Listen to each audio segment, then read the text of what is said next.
Olá, sejam bem-vindos ao segundo episódio do Lunch Break. O Lunch Break é um dos 6 eventos do SET Experience produzido pela SET que receberá heads e CEOs de grandes empresas nacionais e internacionais do nosso mercado de tecnologia, mídia e entretenimento. A partir de agora, teremos um encontro marcado para um delicioso almoço de negócios todas as terças. Contamos com um chat para comentários, networking entre participantes e convidados, além do Q&A para perguntas diretas aos nossos painelistas. Neste episódio abordaremos o tema Monetização de Dados Data-Driven IA. Contaremos com a presença de nosso moderador, Mentor Neto, CEO da Spinoff Digital, e de seu ilustre convidado, André Veloso, Founder and CEO da Drumwave Inc. O almoço será servido.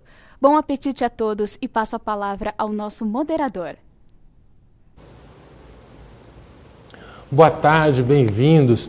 Esse é o segundo episódio do Lunch Break, a hora do almoço do SET Experience, que a gente conversa sempre com gente inovadora, gente criativa, gente ligada ao que vem por aí. Os encontros da gente já estão marcados, deixa eu dar uma revisada para todo mundo aqui. No dia 13/7, a convidada é a Renata Afonso, CEO da CNN Brasil. A gente vai falar de broadcast e conteúdo. No dia 20/7, a Ana Moisés e o Leandro Cruz de Paula, do LinkedIn, sobre desenvolvimento profissional. No dia 27/7, o que esperar da economia no pós-pandemia, com a Mônica Waldvogel, da Globo News. E, finalmente, no dia 5/8, é o único que não é numa terça-feira, vai ser numa sexta-feira, a gente vai falar de conteúdo e transformação digital com Marcelo Tassa. Eu sou o Mentor Neto, publicitário, CEO da Spinoff Digital Data Driven Activation. Eu assino a coluna Últimas Palavras da Isto É, toda semana. E sou autor de 4 livros que você encontra na Amazon ou em qualquer livraria perto de você. A gente tem hoje o nosso convidado, ele é empreendedor, ele é um líder visionário, é inventor, empresário, tem diversos prêmios e patentes. Nos últimos anos ele formou times de alto desempenho com foco em oportunidades globais. Já está aí do nosso lado. André, da Drumwave, propõe uma empreitada cuja missão é ativar o valor dos dados para inteligência e monetização para quem realmente se importa com os dados, quem realmente é o dono desse dado, que é você. André hoje fala com a gente direto de Palo Alto, que é onde ele é o fundador e o CEO da Drumwave. Bem-vindo, André. Obrigado, Neto, pela oportunidade de estar aqui com vocês. Obrigado, pessoal da SET Experience. É um prazer poder falar com vocês sobre dados e sobre monetização de dados. Bacana. Eu geralmente nesse ponto eu começo fazendo pergunta, mas eu queria fazer uma breve introdução. Eu conversei com o André há algumas semanas, já conhecia o trabalho dele, não profundamente, mas foi um bate-papo assim, absolutamente esclarecedor. Foi como se diz por aí, minha cabeça explodiu. Depois que eu terminei de conversar com o André, falei para todo mundo do que ele vinha fazendo. Eu nunca ouvi uma visão sobre privacidade com o viés que o André tem, privacidade de dados e tal. Nunca vi nada parecido, eu tenho certeza que esse papo vai ter um efeito parecido em vocês. André, na Hackers Conference de 1984, Stuart Brand disse a frase que virou famosa: "Information wants to be free", a informação quer ser livre. Eu queria saber se a gente vive em tempos onde o data, o personal data, também quer ser livre. Puxa, mentor, é uma super boa entrada. Quando a gente pensa em privacidade é uma coisa muito importante, né? Mas tem um problema muito maior do que privacidade atrás de privacidade. Se você consegue resolver bem, você acaba resolvendo privacidade também, que é ownership, propriedade do dado, né? E eu queria te provocar com uma coisa, né? Vou te fazer uma pergunta. Tem aqui meu telefone, né? Quem paga a energia que vai aqui? Eu. Quem paga o carrier que transporta o dado desse telefone? Eu vou até adiantar para você, tudo que tem aí sou eu que pago. O aplicativo, o carrier, o telefone, a energia, tudo. Já percebeu que talvez a gente esteja pagando para processar 50% do dado do planeta? Sai do bolso da gente. André, na verdade isso não é muita surpresa para mim, porque eu pago basicamente tudo do planeta, né? Então eu já estou acostumado com isso, mas é assustador, né? Tudo que a gente faz, a gente paga para alguém usar esse dado de alguma maneira, né? O engraçado dessa história, doutor, é que quando a gente busca propriedade do dado, a ownership do dado, todo mundo busca quem é o dono do dado, né? Se o dado é seu, se o dado é meu, se o dado é da companhia tal, se é do banco tal, né? A verdade é que a única coisa que gera dado são relacionamentos. Só relacionamento gera dado. Então imagina só, eu aqui falando com você, eu preciso ter 2 datasets aqui do meu lado. Eu preciso ter o meu DNA e a minha certidão de nascimento. Se eu não tenho o meu DNA, eu não existo, eu não nasci, né? Eu posso ter morrido, né? Se eu não tenho a minha certidão de nascimento, eu não sou André, eu não sou brasileiro, né? Então, você consegue se imaginar, e deve estar todo mundo muito curioso, porque está realmente todo mundo curioso com isso, com todos os dados que todo mundo produz todos os dias, né? Você andando pelo mundo e tendo relações, e nessas relações você gera dados, né? Esses dados são quase como se fossem filhos, né? Que você vai deixando num posto de gasolina, quando você põe gasolina, quando você acorda de manhã e liga. Sem perceber, né? E sem perceber, é assustadora a quantidade de dados que você gera e não está nem se dá conta, né? Você sempre gerou, né? O fato é que agora você consegue capturar esses dados. A questão é que esses dados têm muito valor. A gente anda no mundo hoje, a gente gera 2 coisas só. A gente gera valor e a gente gera dado, né? E essas 2 coisas são 2 faces de uma mesma moeda, né? O valor e o dado que você gera todo dia. Entendo. Já pensou nisso nessa perspectiva? Olha, eu já tinha pensado em como a gente gera dado. Eu não tinha pensado o quanto eu posso pensar nele sendo minha propriedade. Eu queria te provocar, já que você me provocou, com uma segunda pergunta, que tem a ver com aquele almoço que você teve há 4 anos atrás, mais ou menos, né? Há 4 anos. 4 ou 5 anos, né? Você já sabe do almoço que eu estou falando. E principalmente eu queria que você me falasse um pouco sobre a sua visão de usar o dado como um negócio e de usar o dado para trabalhar para o seu negócio, né? Que eu acho que é uma visão inicial, assim, para a gente. Eu até peço para você me explicar como se eu tivesse 5 anos, né? Porque a gente sempre pensa, né? Por exemplo, a minha empresa ela é baseada em data, né?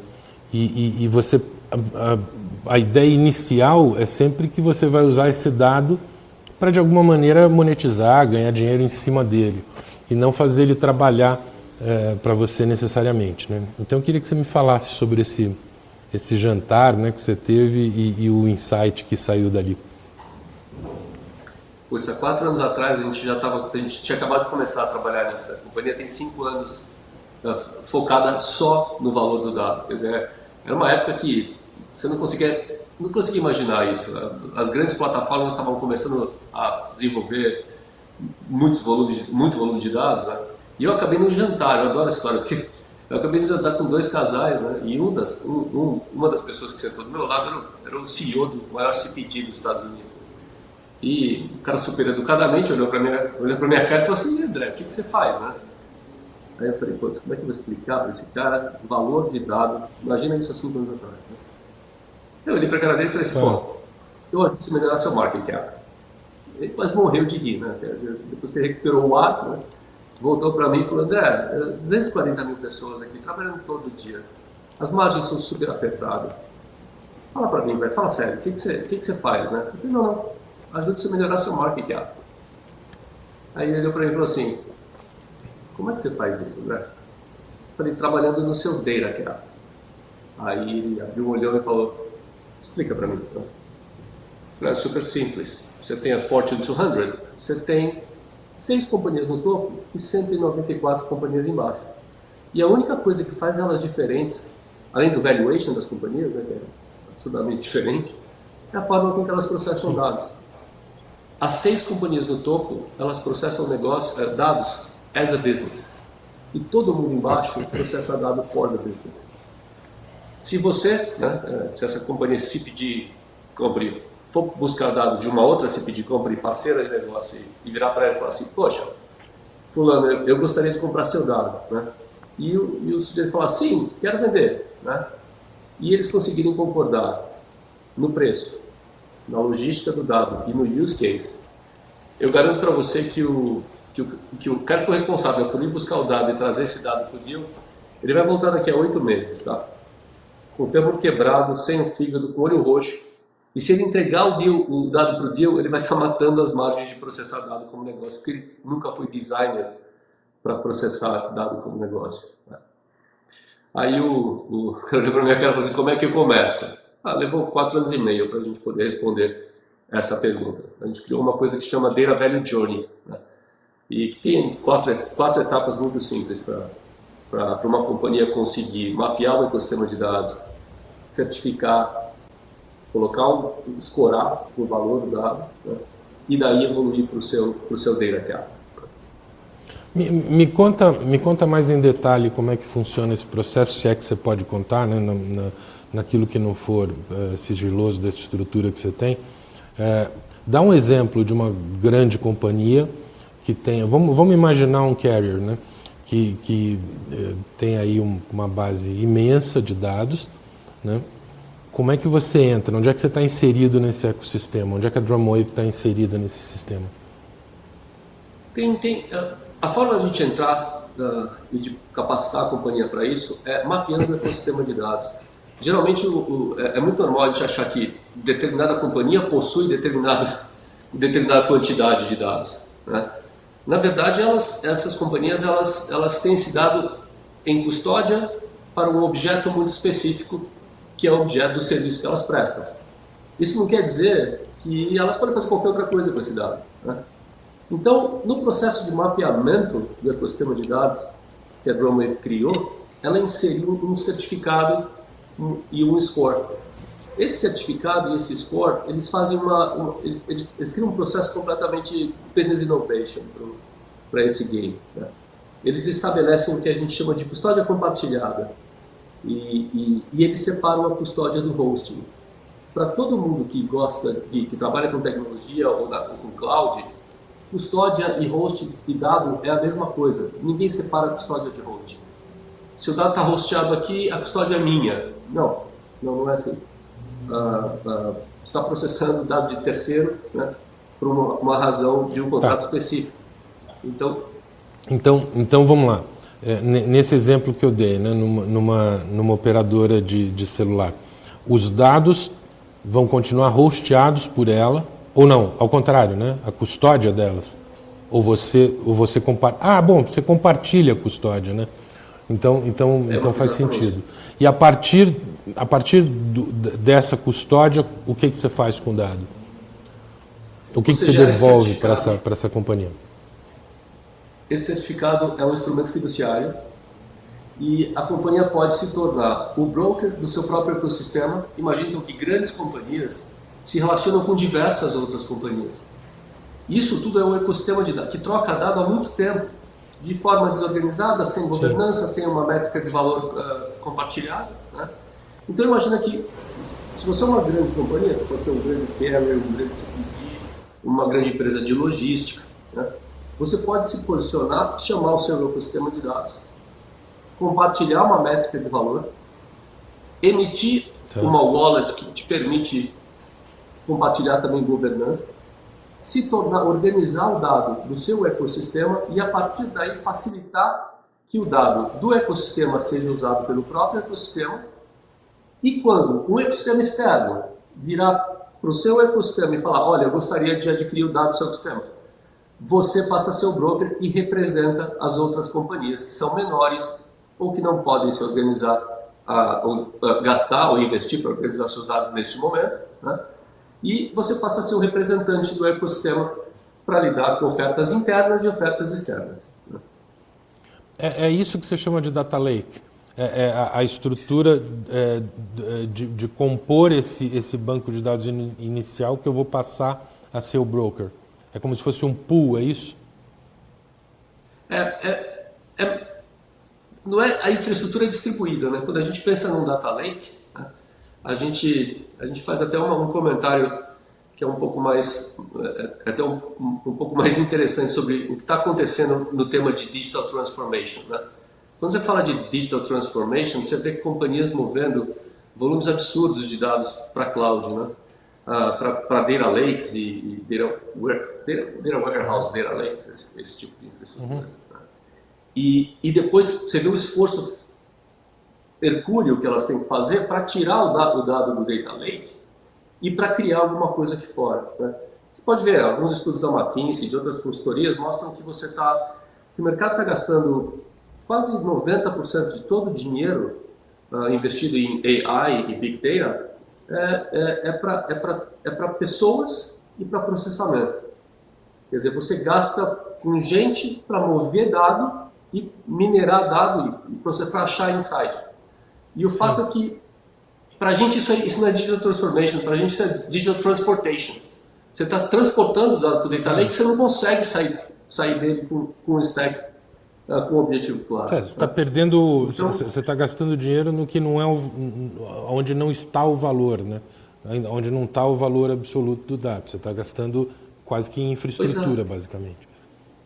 E com gente, por quê? Porque toda a estratégia de digital transformation até hoje não contou com um box de monetização de dado, né? Então, se você monta a sua estratégia de digital transformation focada na monetização, você tem uma saída do data lake. Senão você vai ficar lá minerando dado e trazendo mais dado e fazendo heavy lifting, né? Então, petabytes.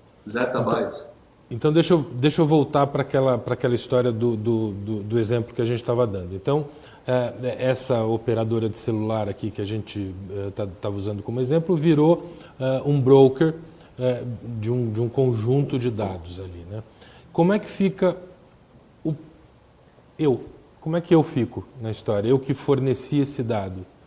Porque não tem uma história toda de privacidade aí que eu vou ter que aceitar que a operadora faça o broker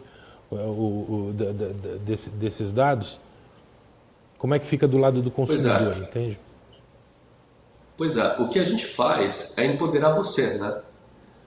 A gente desenvolveu uma wallet para dados que roda em cima desse certificado, que separa a custódia de host, né?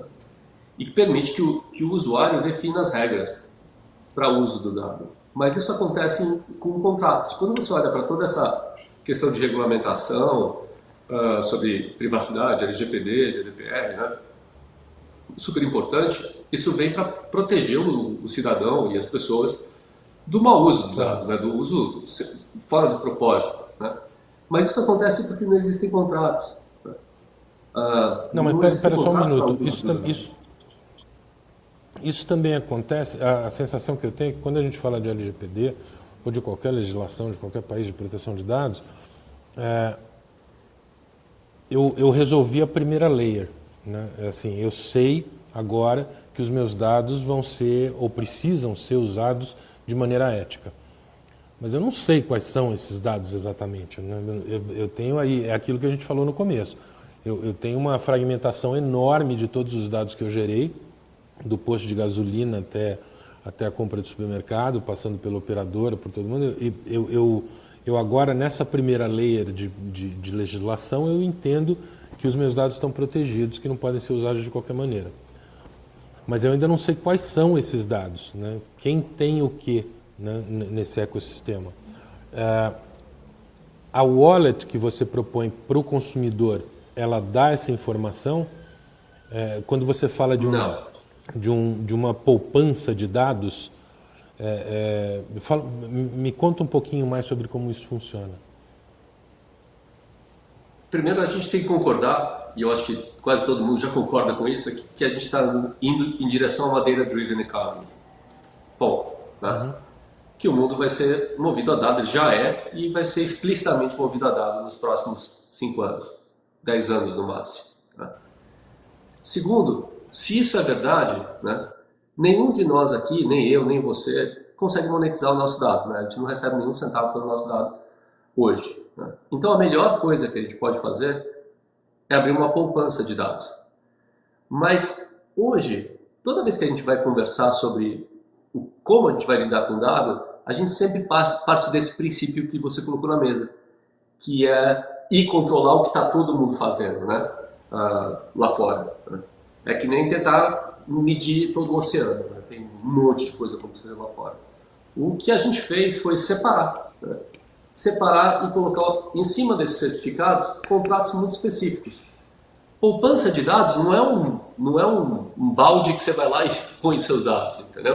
É um contrato muito específico, e esse contrato, ele reza que tipo de dado que pode entrar nesse contrato e que tipo de use case pode acessar esse contrato. Né? Por exemplo, o dado do seu DNA. Né? Eu não posso colocar o seu DNA na minha conta poupança, né? Não faz muito sentido. Claro.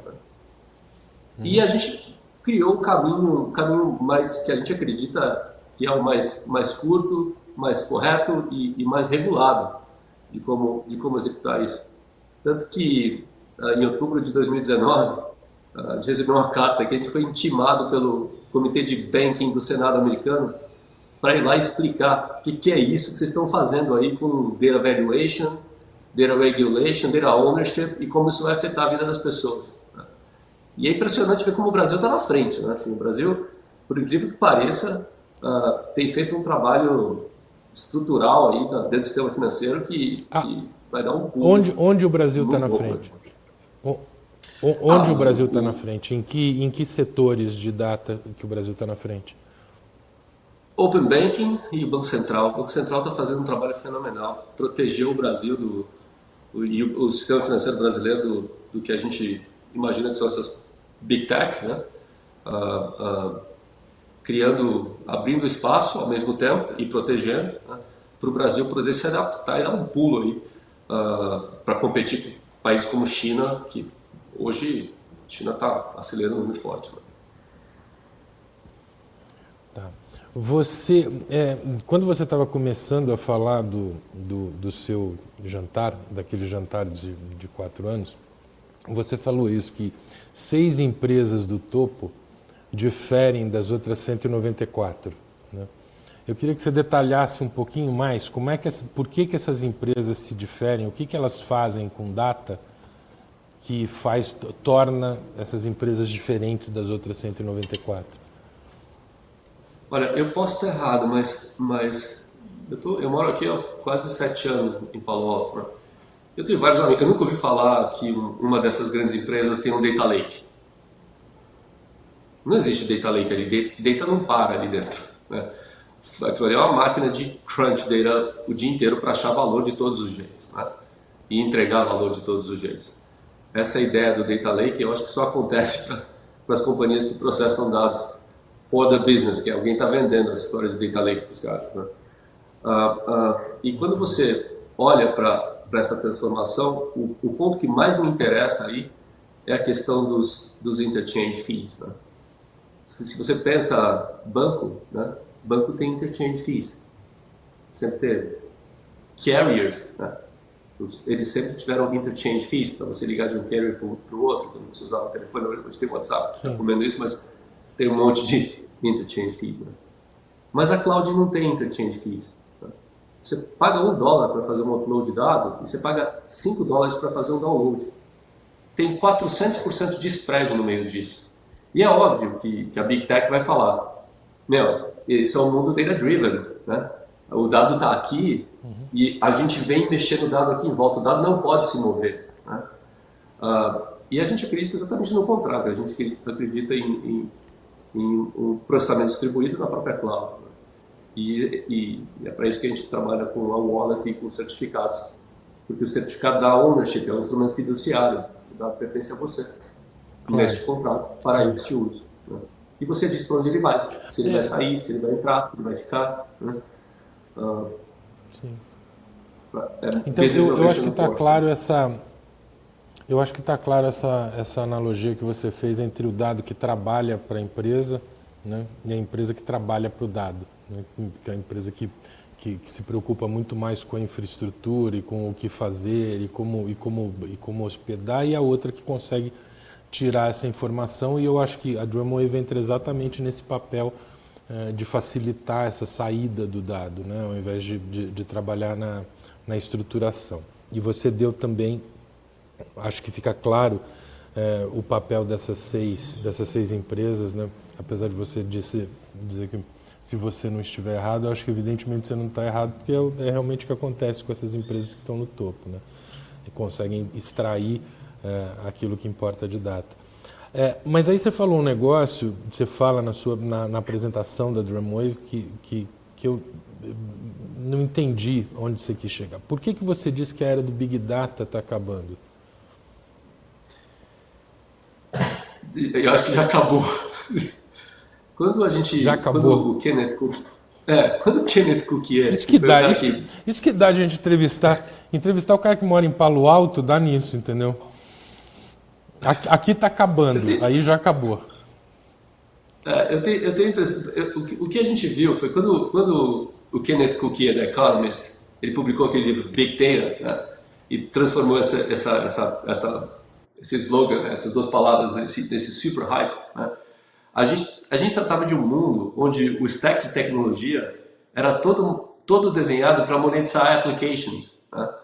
E logo depois dessa frase, quando eu falo Big Data terminou, né, tá just about to finish, or just about to end, né, the era of Big Data, eu digo que a gente vai mudar a forma com que os usuários vão se relacionar com a tecnologia. Né?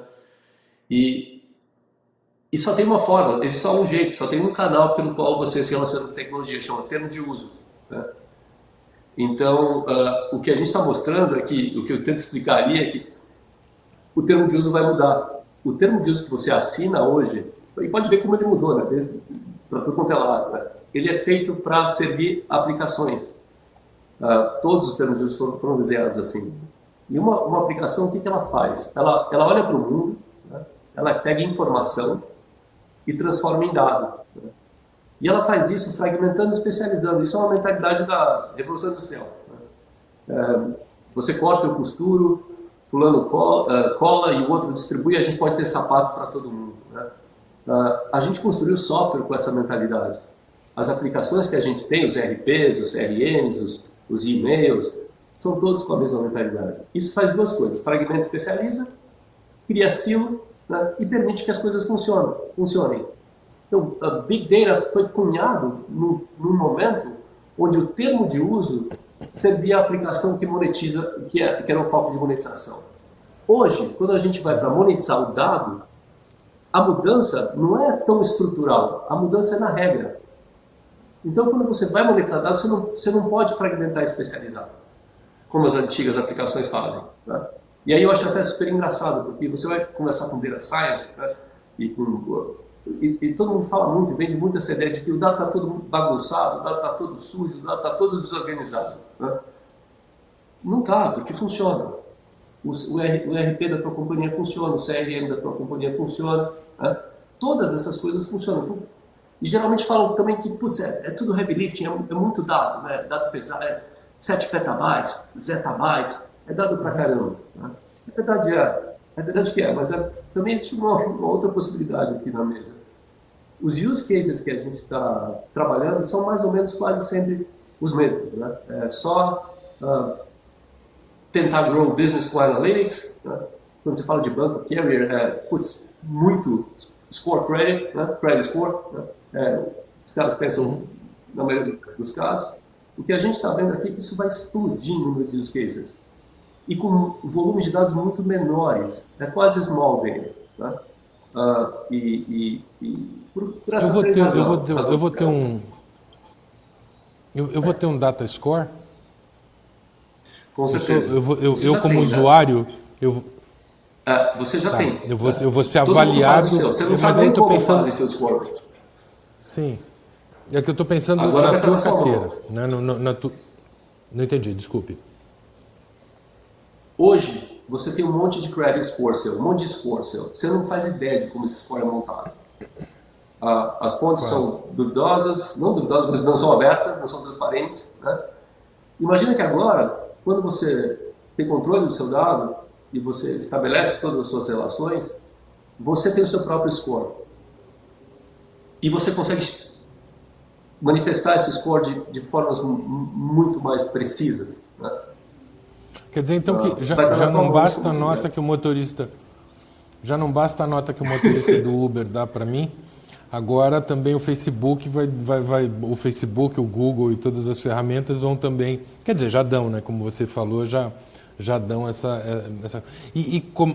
eu queria falar um pouco mais sobre a wallet, mas eu queria falar um pouco, de novo, sobre o ponto de vista do consumidor. Eu acho que esse nosso papo é muito mais para eu entender o que vai acontecer comigo, né, do que com as empresas. Como é que funciona essa data saving account aí que eu vou ter na tua wallet?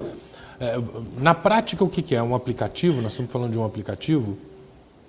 É um aplicativo, o jeito de escalar, a estratégia de escalar é um pouquinho diferente, mas o que você vai fazer é request for data, você vai coletar device level data de você mesmo, para você mesmo. Né? E aí eu vou pedir para a operadora, eu vou pedir para a operadora e ela vai me dar o dado que eu tenho lá com ela e esse dado vai estar numa wallet minha, é isso?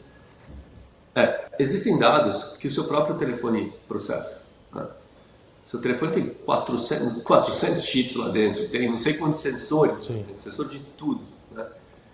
E ele faz isso local. Né? Esses dados são seus. Né? Você pode capturar diretamente do seu telefone. Esse dado já está disponível ali mesmo. Sim. Entende? A questão é para que você vai capturar esse dado? Né? Você vai capturar esse dado para monetizar. Porque para monetizar dado, o stack vai se reorganizar e começou com a regulamentação e vai evoluir muito rapidamente nos próximos anos. Você vai capturar dado para fazer duas coisas, combinar e trocar. A gente fala da wallet, a gente fala do dado, mas é muito importante falar do use case. Porque quando você combina dado, você consegue criar use cases fantásticos, de todo tipo. Você vai fazer isso como pessoa física, como consumidor, por três razões. Você vai fazer isso por razões pessoais, você vai fazer isso por razões profissionais, você vai fazer isso por razões financeiras. Você consegue ver assim, novos data apps surgindo no mercado, que são puramente financeiros, que nem uma savings account. Você consegue imaginar data apps que são de entretenimento, games, mas que fazem isso com dados. Claro. Né? Claro. Consegue imaginar Então, data apps que são extensões de produtos? Você está visualizando no futuro? Eu vou dar um exemplo bem básico aqui. Né? Há um tempo atrás, eu estava vendo uma criptomoeda que faz uma network no trânsito da cidade. Né? Então, um veículo vende aquela informação dele ali, de como é que ele está, se está chovendo, se a pista está derrapando, se tem trânsito, se teve um buraco. Ele vende aquilo para os veículos que vêm atrás, eles recebem essa informação e publicam para o motorista que está lá atrás. Por isso até que na nossa conversa, não aqui, quando a gente teve aquela primeira conversa, eu falei que esse modelo que você está propondo me lembra um pouco o blockchain, né? Um blockchain de data onde a gente pode usar, né? A gente vai usar a minha data dentro desse sistema. Mas eu queria dar um exemplo mais prático ainda. Você está dizendo que você vislumbra um futuro onde eu estou lá assistindo Netflix, isso está coletando um dado, né, do que eu estou assistindo e tal, e eu vou ter como vender esse dado para quem se interessar por saber como é que é o entretenimento de um cara de 56 anos, de São Paulo, de não sei o quê. É isso que você está dizendo? É assim que vai funcionar exatamente na prática? Isso. É exatamente isso. Deixa eu tentar te dar um exemplo mais Onde é que eu profundo ainda, assino? mais... Onde é que eu assino? A gente lança no final do ano, a gente está em beta agora, a gente só está rodando Enterprise, contratos de Enterprise, e a gente vai habilitar isso numa estratégia B2B2C. Tá? Deixa eu te dar um exemplo mais contundente assim, do que é o Netflix. Né? Você tem o dado do seu DNA, que é o dado mais sensível que você pode ter, eu acho. Né? Você está na lista dos mais sensíveis tipos de dado que é você, né? É seu DNA. Né? Para ter o seu exame de DNA, da vida, assim. Tem várias empresas desse tipo, né? Hoje. Né? Para ter o seu exame de DNA, você vai pagar $99 para a companhia que faz o exame, você vai dar uma cuspidinha no potinho, né? E vai mandar cuspidinha. A cuspidinha faz parte do pagamento. Né? Se não mandar cuspidinha, você não tem o seu exame de DNA. Né? E aí, nos termos de uso dessa companhia, eles têm que te entregar o reporte do seu DNA e o exame do seu DNA, para você poder ver isso e poder usar isso nos reportes deles. Né? Mas eles também podem vender o seu DNA para outras companhias ou para outros usos. Está tudo regulado no contrato. Nos últimos anos, no último ano e meio, aí a mídia, a indústria está colocando um pouco de raiva nisso, né? Assim, que estão vendendo meu dado sem a minha... Na verdade, está tudo autorizado. Né? Você autorizou essa empresa de DNA a revender seu dado. Né? Mas o problema não é esse. A origem dessa raiva é que você não está empoderado. Mesmo que você queira, você não pode fazer nada com o seu dado. Mas você pode pedir seu dado para essa companhia. E eu pedi meu dado. Eu fiz um request for data da minha wallet para essa companhia. E acabei recebendo meu DNA por e-mail. Né? E recebi lá todo o meu exome DNA. Né?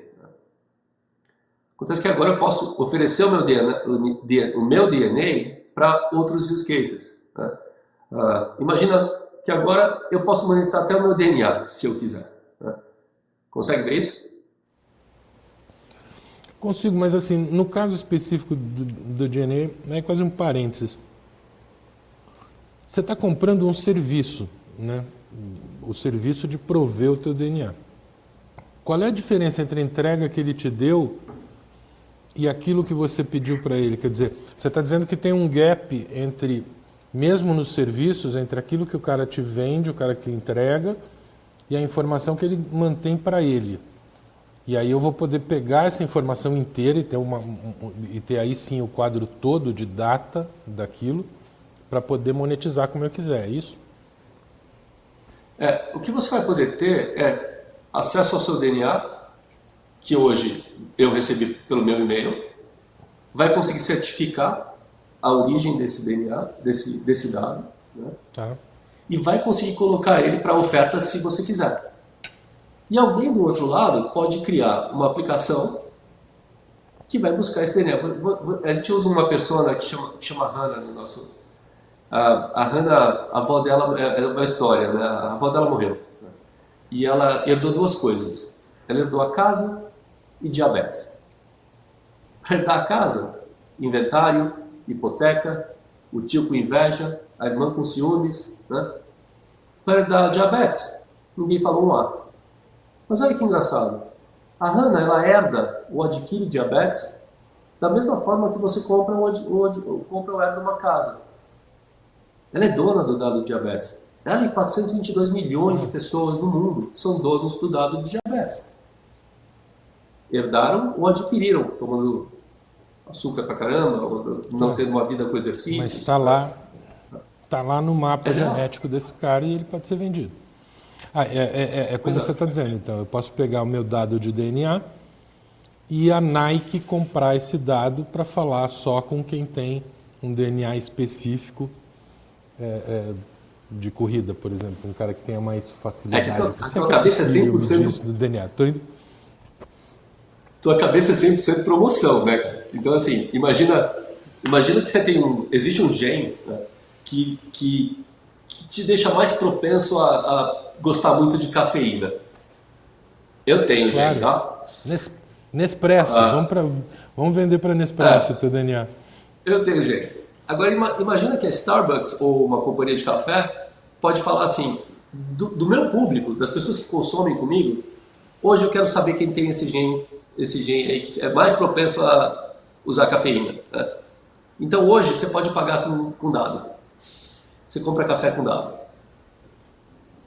Percebe? Entendi. Você vende o seu dado para que é esse o, eu odeio essa palavra, mas é esse o empoderamento que o Data Savings Account provê, né? Ele permite que eu venda esse dado. Esse dado vai ser sempre anonimizado? Esse dado vai ser sempre analisado? Não, anonimizado?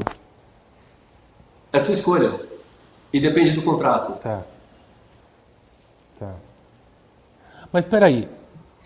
Tá tudo certo, até agora entendi tudo. Mas tem um braço aí nessa história que demanda muita negociação. Quer dizer, é o carrier da vida, né? Que hoje tem... ele não tem a propriedade do dado, né? Mas ele tem a guarda desse dado. Então, você vai ter que... Você, como Drumwave, tem que fazer essa interface com o cara, não é isso? O Carrier Noel, ele é um player muito importante nesse caminho, né? Assim como as empresas de cabo, de Wi-Fi, assim como os bancos, né? Eu ainda acredito que os bancos são os melhores capacitados para isso, né? Imagina assim que você deve ter conta em algum banco, você deve ter há muitos anos, né? Imagina que o teu banco, isso está acontecendo agora, nesse minuto aí no Brasil, né? O teu banco vai virar para você e vai falar assim: Neto, você confia em mim para fazer a custódia do seu dinheiro há 20 anos, né?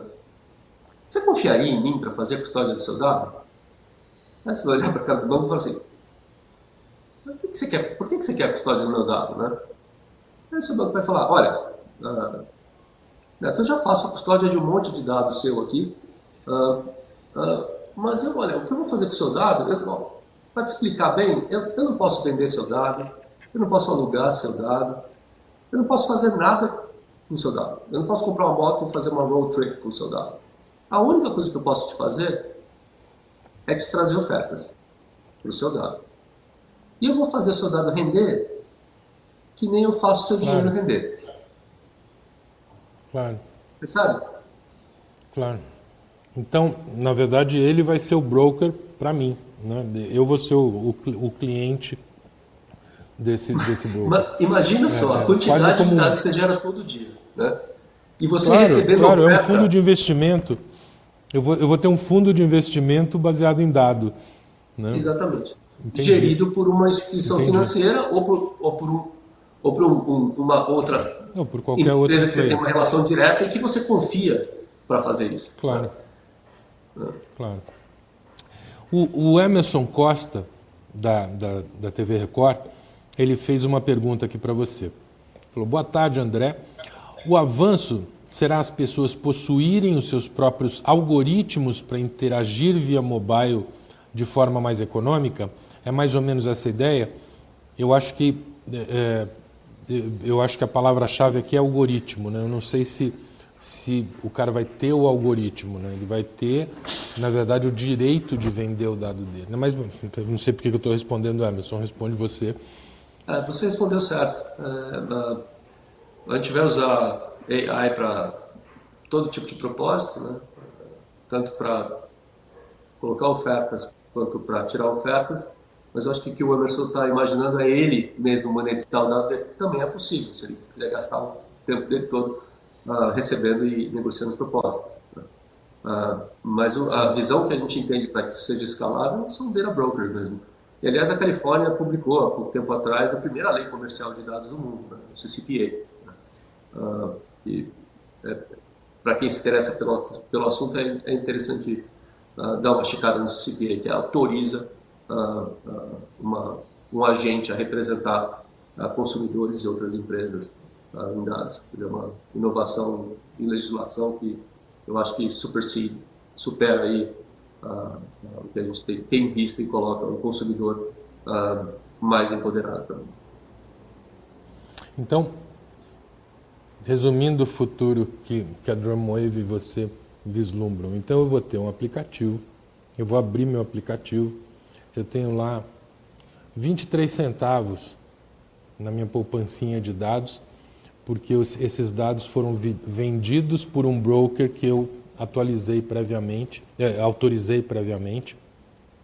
Então esse cara está pegando meu dado lá que está sob a custódia dele e vendendo para quem se interessa por isso.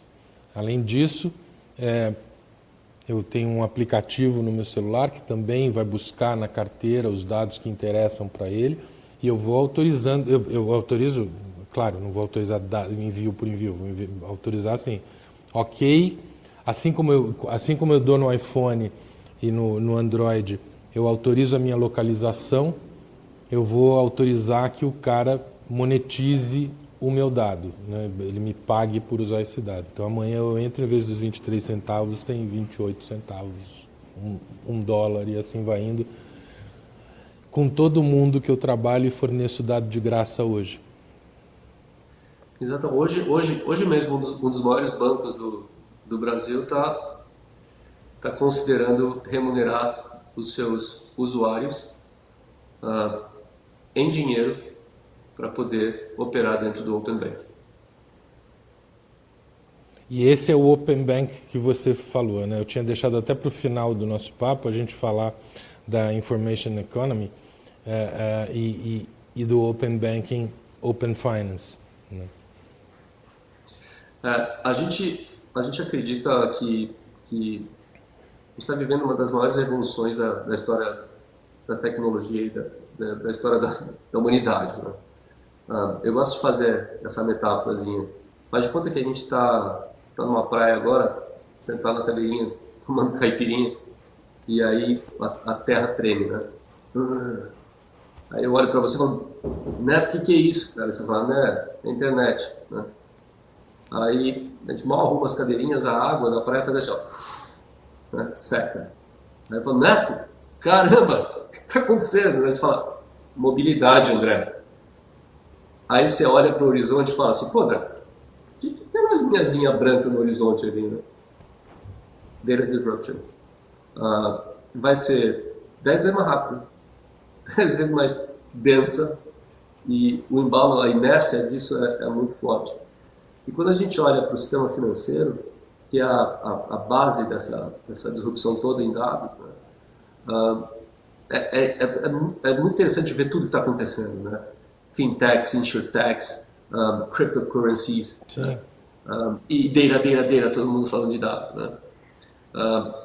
Parece que tem uma inteligência própria nesse design da coisa. Todo mundo está trabalhando para fazer coisas diferentes e parece que o sistema financeiro da data economy, né, ele está se montando, né? Ele está se fazendo, né?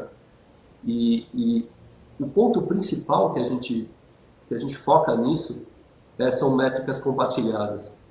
Porque você pode ter gazillion diferentes para você poder usar, claro, você precisa usar a mesma métrica para esses valores todos, né? Não dá para você deixar cada um ter um valor. Aliás, isso, desculpa, me ocorre agora, não sei nem se eu vou perguntar uma bobagem, mas a métrica, na verdade, tende a ser a mesma, né? Como é que você... Qual é a unidade de medida de dado? Entendeu? Eu vou vender dados a metro, né? Eu estou vendendo 3 centímetros de dados, 5 centímetros. Qual é a unidade que define o quanto vale o meu dado? Então, isso é parte do que a gente vem trabalhando há 5 anos, é core para a gente. E bate na história da Digital Transformation, que você conversou na entrevista passada com a Amazon, né? Com a AWS. Para a gente, quando você fala de Digital Transformation, você dá um Google nisso, você vai ter um monte de definições diferentes do que é Digital Transformation. Claro. Né? E a gente olhou para as duas palavras, a gente olhou bem firme, bem focado. Digital, né? 010101, Transformation, né? Transformar 0 em 1, 1 0, né? E a gente olhou para o stack de tecnologia e percebeu que, a mudança transformar. A transformation é transformar informação em dado e dado em informação. É a única transformation que acontece. Você pega informação, transforma em dado, você pega dado, transforma em informação. Percebe isso? Só que para fazer esse negócio, você gasta energia. Por isso que eu fiz aquela brincadeira no começo. Quem paga a energia que vai nesse telefone? Porque a gente esquece essa parte. Né? A gente completamente abstrai a história da eletricidade e da energia que você está pondo ali. Então, se você gasta muita energia, começa na eletricidade, passa por pessoas, passa por processos, passa por ferramentas, né? Se você gasta muita energia para fazer a transformação de informação em dado e de dado em informação, e você gera pouco valor, você pode ter um resultado negativo. Se você gasta pouca energia para gerar muito valor, você pode ter um resultado muito positivo. Né? Então a gente criou uma coisa que chama DEM Score, que é um score para dado. Meu co-founder aqui, parceiro de negócio, há vários anos, né? Santiago é um matemático fora da curva. Assim. Ele e o time dele criaram um matemático no meio, né? Tem que ter um matemático no meio. Não... esse é bem diferenciado, viu? Fora da curva mesmo. Né? O Santi criou o DEM, né? Com o time todo dele. Né? E é um score para dado que olha para 3 dimensões também do dado. Né? DIM quer dizer Data, Information e Meaning.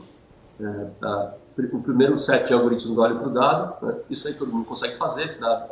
Quantas colunas tem, quantas linhas tem. O segundo set de algoritmos olha para esse D e procura a informação que tem lá dentro. Porque você tem datasets que tem muita informação, que são extremamente ricos, densos, que tem muita entropia, que tem correlation, que tem um monte de coisa dentro. E você olha para datasets que não tem muita coisa, que são áridos, completamente áridos. Né? E aí, o terceiro, que é o M, do DIM, o M, é Data Information Meaning, né? Ele olha para a informação contida no dado e busca o significado. Pô, esse dataset aqui, ele tem valor para essas indústrias aqui. Esse dataset aqui está tantos steps de combinação aqui. Claro, então é oferta e procura. Ele calcula a oferta e procura, né? Esse algoritmo calcula oferta e procura para isso. Eu estava primeiro pensando no valor específico do dado. Assim, me ocorreu que talvez o meu CPF e o meu nome sejam mais baratos do que o meu DNA. Mas, na verdade, não é isso. Na verdade, é quanto mais a procura, mais valioso é esse dado. Né? Claro, isso a grosso modo, além de todos os detalhes do dataset que podem fazer com que ele seja tenha mais valor ou não. Né? Quando a gente começou, mentor, bem no comecinho da história, a gente foi parar dentro do maior evento de tecnologia financeira da costa leste dos Estados Unidos, né? Lá em Harvard. Puta, o meu inglês era bem pior do que é hoje, né? E imagina que estava assim, toda a indústria de tecnologia do mundo lá e dos Estados Unidos também, né? E os maiores players do mercado financeiro lá. E a gente tinha que fazer uma apresentação, né? E na hora, eu criei uma história também para fazer isso, né? E era uma história que tinha uma liability, tinha um risco ali, né? E eu não sei se eu posso fazer com você. E fala exatamente desse ponto, de onde está o valor do dado, né? Quando eu estava indo para falar com o público, eram mais de 300 pessoas, né? Eu peguei um sachêzinho, não tem, mas tem um pêssego aqui. Eu peguei um sachêzinho de açúcar, né? De café. Aí eu virei para as 300 pessoas, todos do mercado financeiro, e falei: eu vou fazer o experimento aqui e vai doer. Eu preciso de voluntário. E dói mesmo, tá? Porque se pegar alguém que tem o problema de verdade, dói no coração. Aí todo mundo levantou a mão de voluntário, né? Aí eu falei: vai doer. Aí todo mundo baixou a mão, né? Aí eu falei: olha, mas é só verbal, quer dizer, ninguém vai sofrer na cara, mas emocionalmente pode ser duro, né? Aí algumas pessoas levantaram a mão, sobrou um cara lá, chamado John, né? Falei: posso começar, John? Ele: pode.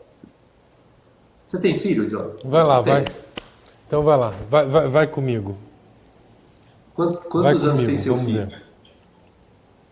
Você tem filho? Eu tenho 3. Tenho 3, 18, 20 e 22. Parabéns, Manuela, que está fazendo 22 hoje.